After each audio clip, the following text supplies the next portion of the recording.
Welcome to From Betrayal to Breakthrough. I'm Dr. Debbie Silber, and today's guest is Jennifer Lehr. Jennifer specializes in educating couples on the relationship skills they need to build a solid, connected, and loving partnership. She's had advanced training in many couples modalities and uses her knowledge to help others.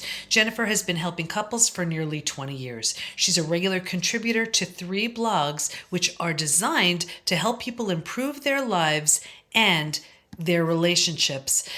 So today we're covering the relationship roadmap and how our different attachment styles impact how we show up in our relationships. You're about to learn so much about who you are and why you react and respond the way you do with my next guest, Jennifer Lehr. Get ready for this inspiring conversation. Here we go.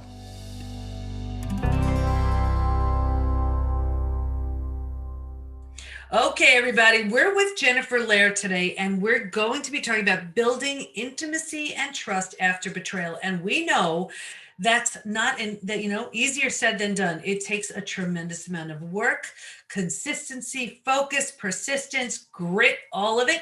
And Jennifer is going to help us with that. So welcome, Jennifer. Welcome. I'm so happy to be here with you. Yeah. Yeah, looking forward to this conversation. So let's get started. All of our listeners and viewers, they're coming from that place of healing from betrayal, not necessarily relational, but for that's probably the majority. And they're like, well, yeah, that sounds nice. I'd love to build intimacy and trust, but I'm really struggling. So let's start there, with just what betrayal does. Is this something that you're familiar with or you've had experience in? Oh, absolutely. Personal and, clinical. So, I'll just start with what betrayal does. Betrayal undermines safety, and it can be traumatic. So, because we're human and mammals, we need connection. And when connection is broken or betrayed, we lose the ground under us. And our sense of safety can really go out the window, which makes relationships really, really difficult for the person who's been betrayed. And sometimes you get 2 betrayed people who get together, and then that's hard too, because nobody has any ground for when something tough comes up, and it's really scary and hard to rebuild that and know that you're going to be taken care of or that you take care of each other. Mm-hmm. And is what I would say. And do you have a story that you can share? Sure. So let me think of a story. Depends how far back into my history I go. So when I was much, much, much younger, I was in a relationship with someone who had addiction issues. And that person actually got me on the road to healing. And I was, fell in love with this person, and he just had a huge addiction problem. And I ended up, he was living with me for a while, and I ended up kicking him out and taking the key. It was my place. And he went into rehab the next day. And I went to one of the family sessions, and I was done. But in that session, he said to me that he said, you feel so far from me, and I need you. And I wasn't able to hold that pulled me back in. And I spent another, I believe, 3.5 years in that relationship before I built the strength I needed to build in myself to get out of it. And he did things like stole my camera and sold it for drugs. And I was, I did a lot of photography. It was like something that was really important, very core to who I am. And he cheated and he lied. And so that relationship was a real wake-up call for me. And they didn't straighten out. The next real relationship after that was a person I married, which was not an easy marriage. I'm actually in my second marriage, which is a really good marriage. But it was a lot of work, internal work in myself, that to build who I was up, that I could, how did I let this happen? How did I get stuck in this? Why, and I had to build my own muscle. And then I had a lot of work to do in a relationship with someone who was there in terms of not betraying me, but had a lot of other issues like anger and things that had to be worked through. And I did a lot of work there, and then I ended that marriage, and I'm in my second marriage. I've been with my husband for 12 years now, and very, very happy marriage. But it wasn't easy getting from where I was to where I am. So what, because I know so many of my listeners and viewers, they're like, okay, well, they were in, or they are in that troublesome relationship. What did you do to get out of it? And how did you know you were feeling better, thinking of things differently? What Right. did you do? So for me, my path, and everybody has different paths. My path was getting into a 12-step group. I got into Al-Anon, and I did it consistently for 3 years, and then less frequently for another at least 4 more years.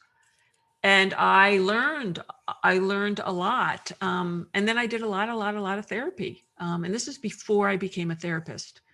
Um, so I had to learn that just because you love a person doesn't mean they know how to have a relationship. Just because you love a person doesn't mean that they have the integrity it doesn't mean they're living out of the potential you see in them. Mhm. You might see their soul, but their actual character structure has big problems. It's learning that maybe I am giving too much of myself away to keep this relationship because of my own deficits or my own wounding from growing up. I learned that didn't have to control everything. I was more, addiction type relationships bring up I'm going to call it the co-person. I don't know what the right word is, but there's a need to control because everything's in chaos and so unsafe. And so that brought that out in me full force. And I just had a lot of things happen in my life that were wake up calls. And I had to go, okay, at some point I said, there's something in me that needs to be addressed. I have to change something in me because I can't change the situation.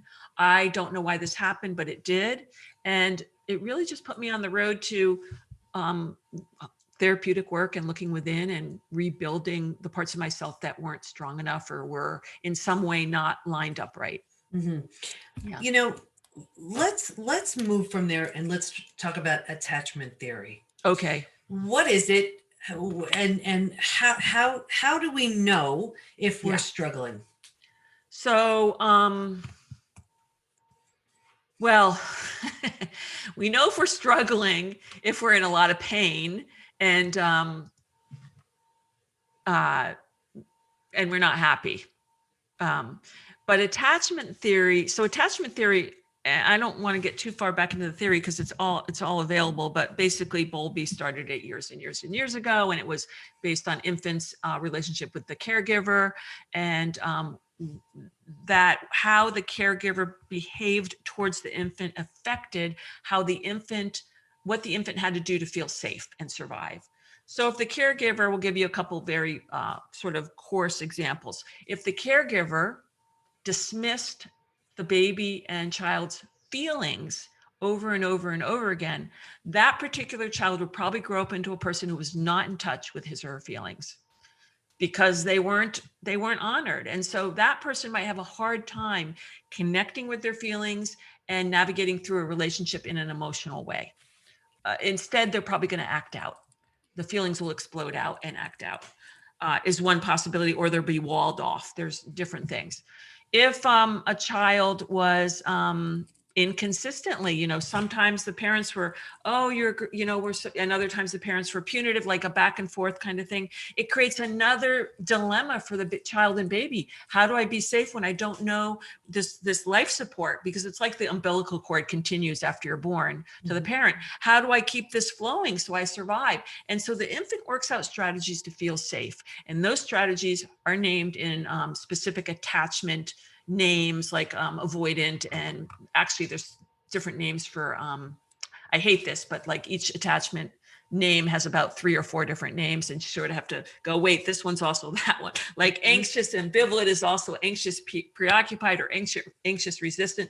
But basically what they're talking about is dynamics. So if you are someone who pursues relationships because you're afraid of abandonment, that is a different dynamic than someone who pulls out of relationships because they are not able to either honor the relationship or they've cut off in some way. So there's these different ways.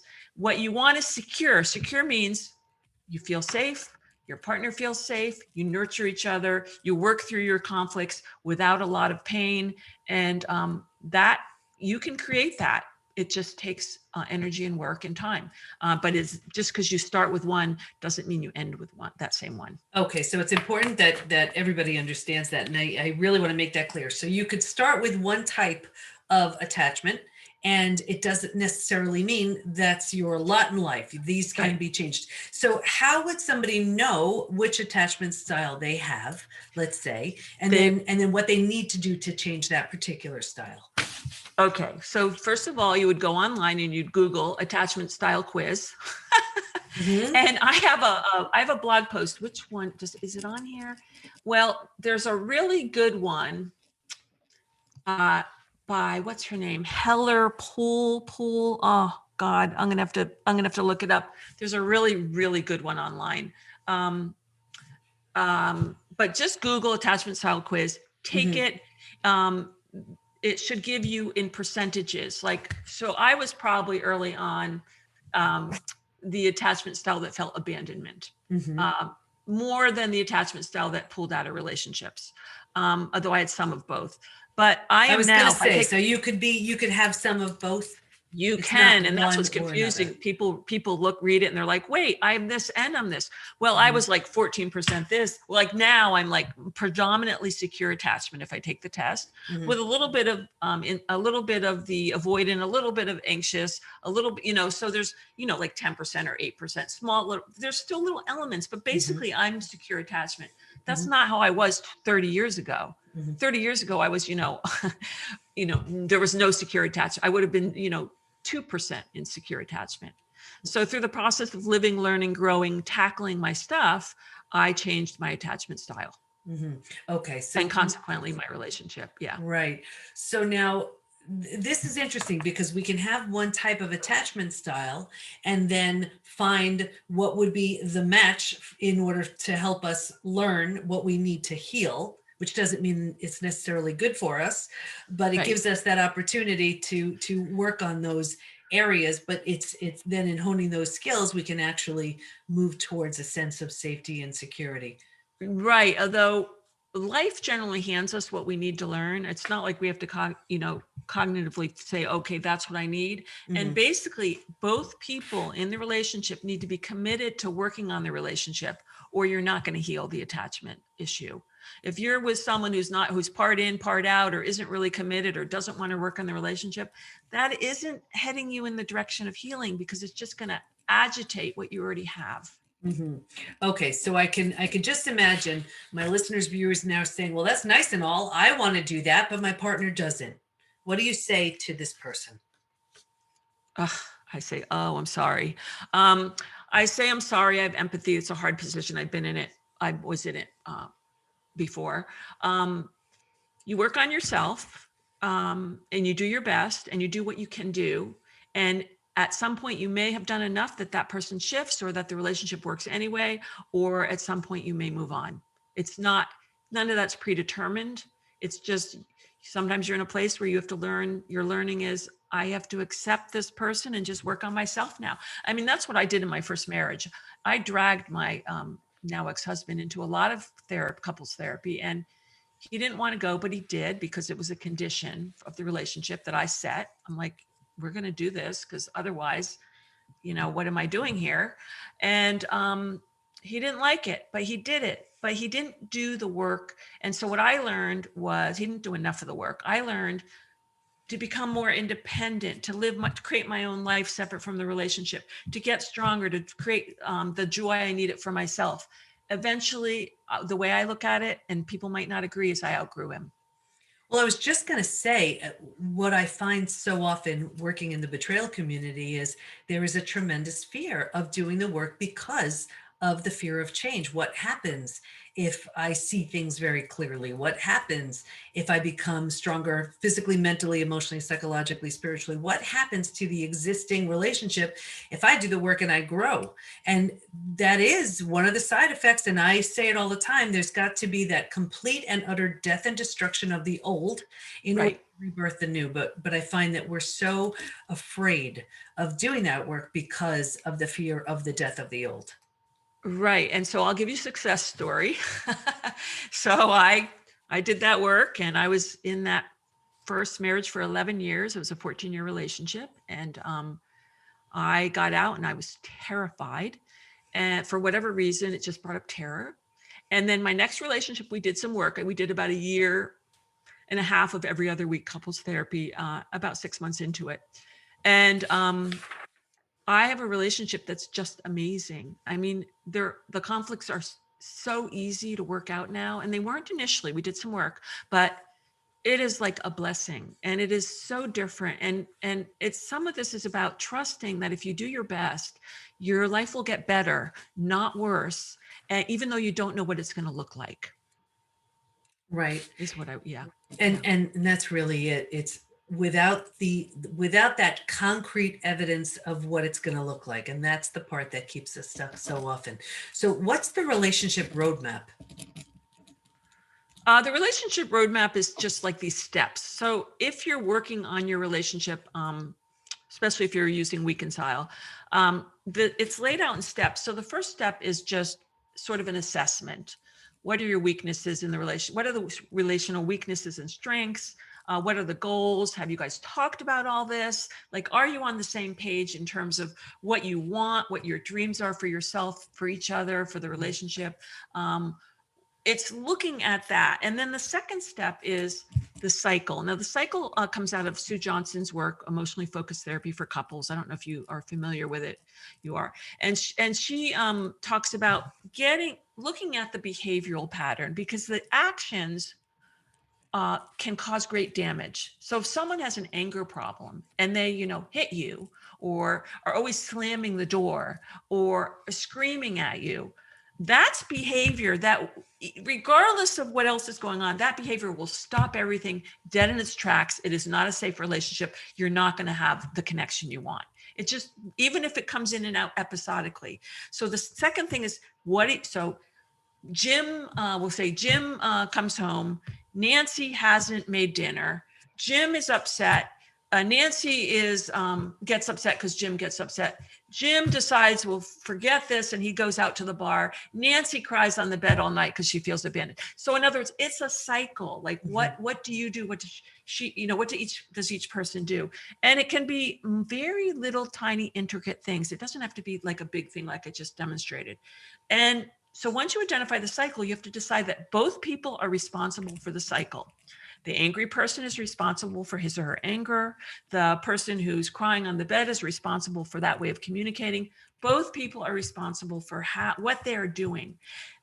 And that cycle is the problem, not the two individuals.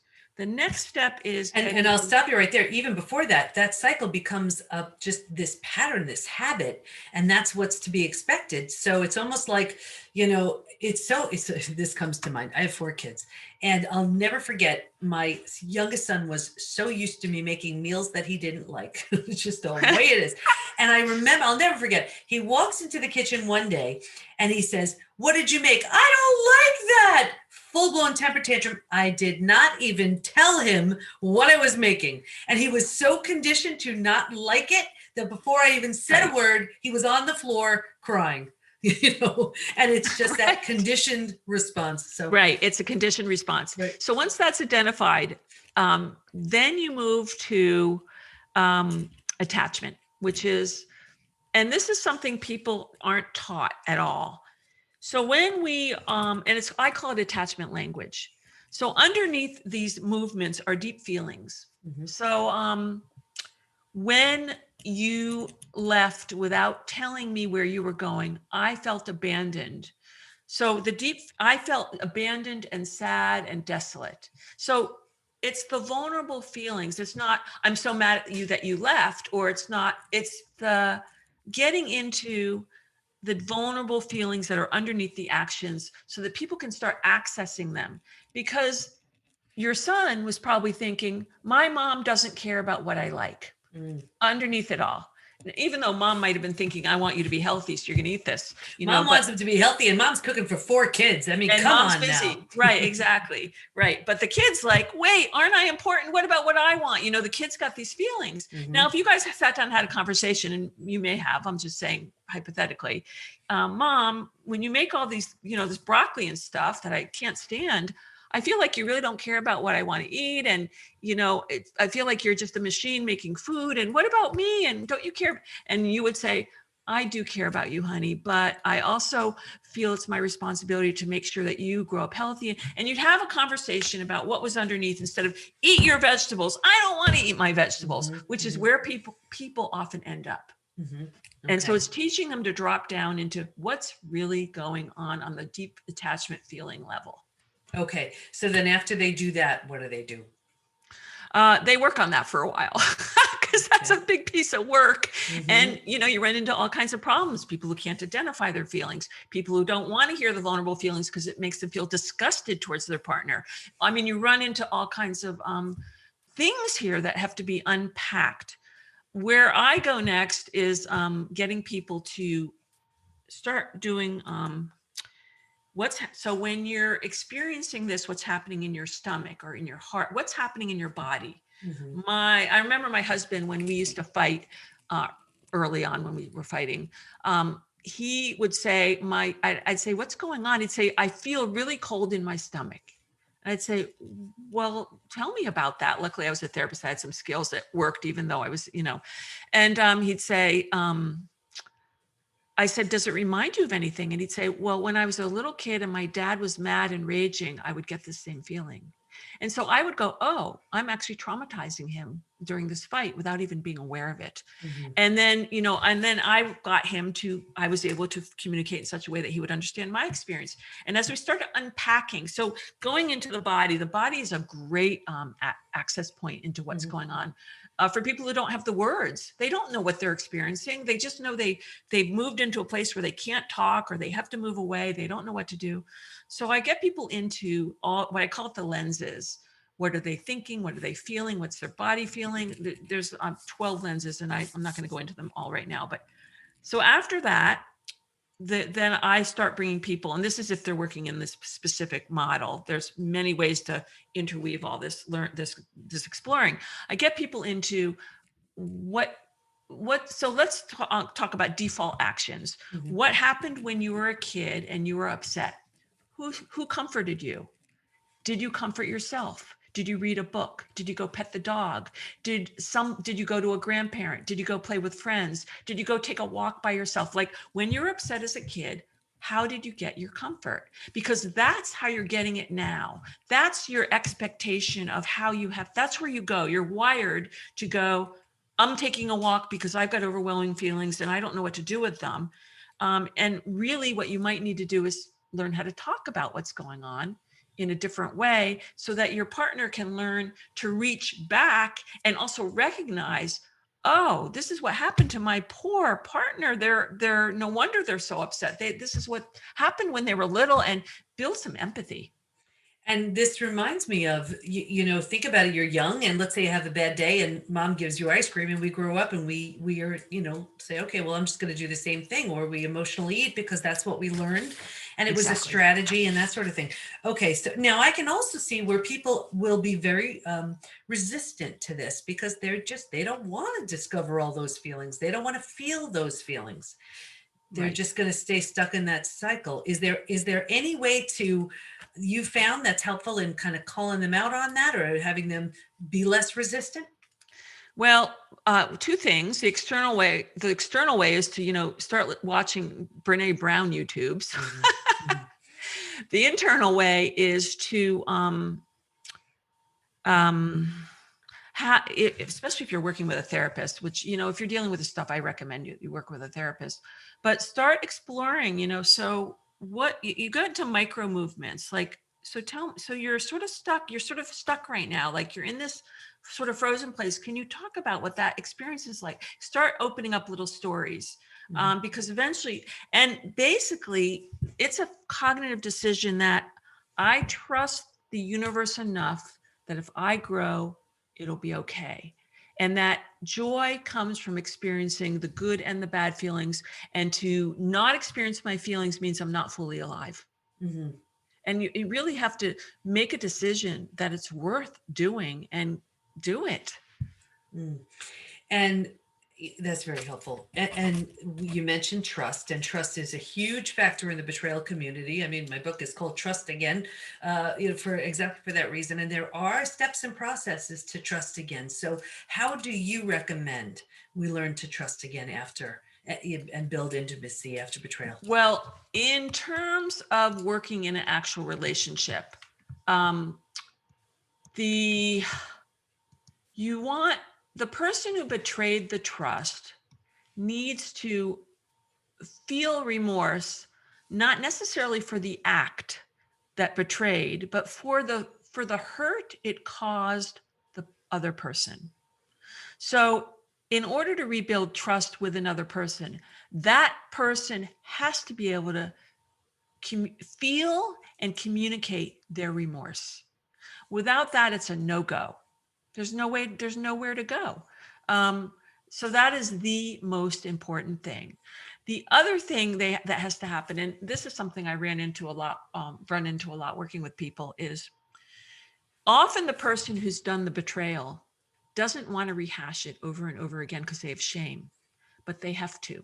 They have to let the person who's been betrayed ask a million questions. Mm-hmm. Tell me again. We have to talk about this again. I need to see your phone. All that has to be allowed, because until the person who's been betrayed feels like they have the freedom to hash this out until they find their feet, the person who did the betrayal has to give that to them. Mm-hmm. It's really, really important. So that's, and then to ultimately heal it, the betrayed has to be willing to forgive.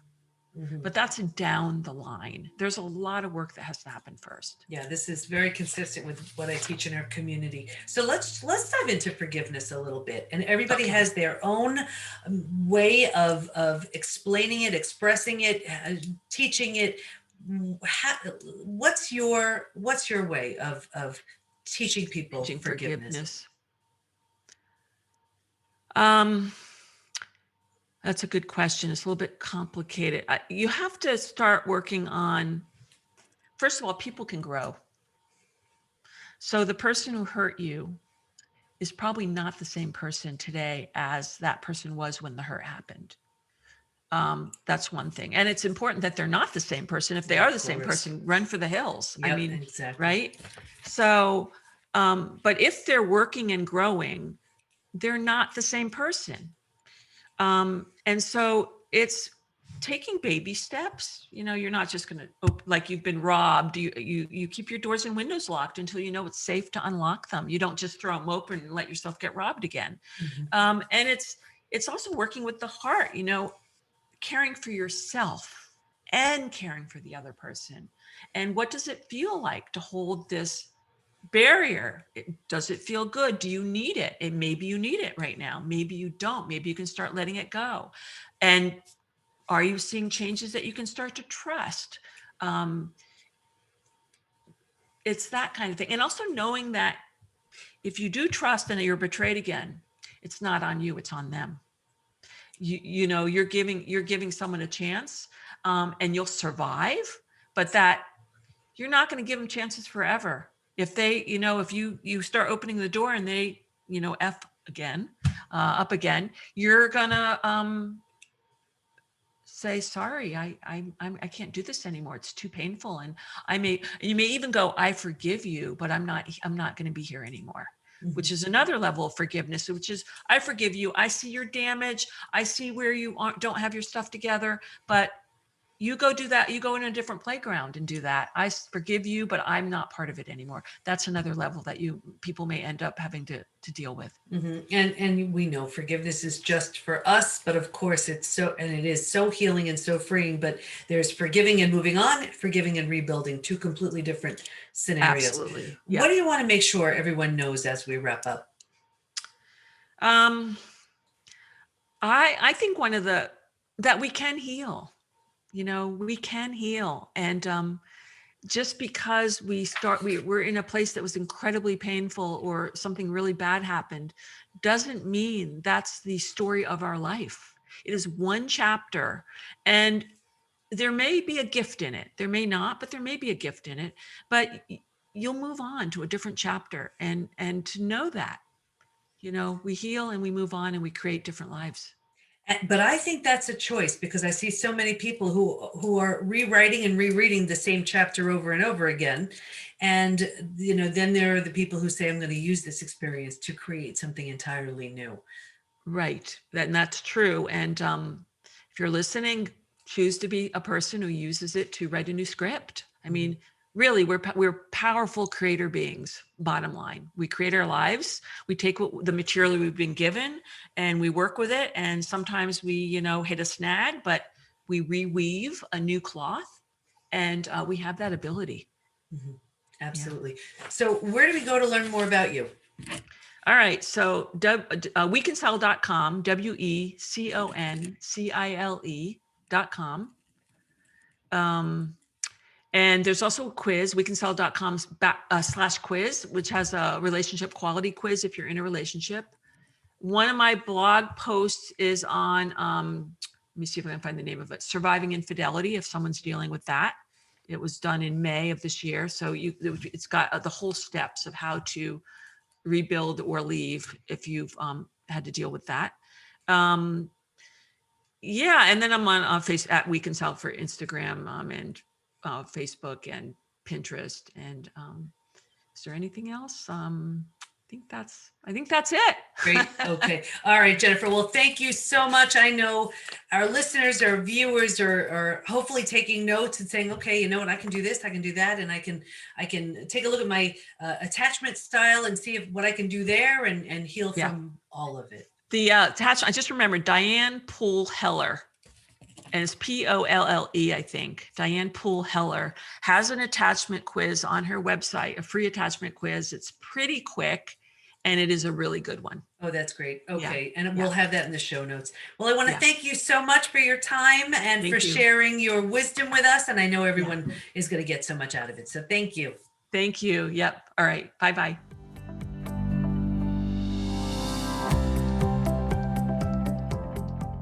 I learned a lot. Did you? Stay in touch with Jennifer by going to WeConcile.com, and we'll have all of her information in the show notes at thepbtinstitute.com/podcast. Here's my biggest takeaway: the relationship roadmap. 1, do an assessment to find the strengths, the weaknesses, the goals. 2, assess and notice the cycle you're in and cycles relationships go through. 3, identify the attachment language. 4, note what's happening in your body. 5, assess default actions by asking yourself questions like, who comforted you when you were upset, or how did you find comfort? The more we know about who we are, the more we understand why we do what we do and how we can change what no longer serves. Like the show? Please subscribe, rate, and review. And of course, if you know someone who's struggling to heal from a betrayal, be sure to tell them about the show. And if you haven't already, be sure to take the Post-Betrayal Syndrome quiz, which you can find at thepbtinstitute.com/quiz. Thanks for listening. Can't wait to be with you next time. And here's to your breakthrough.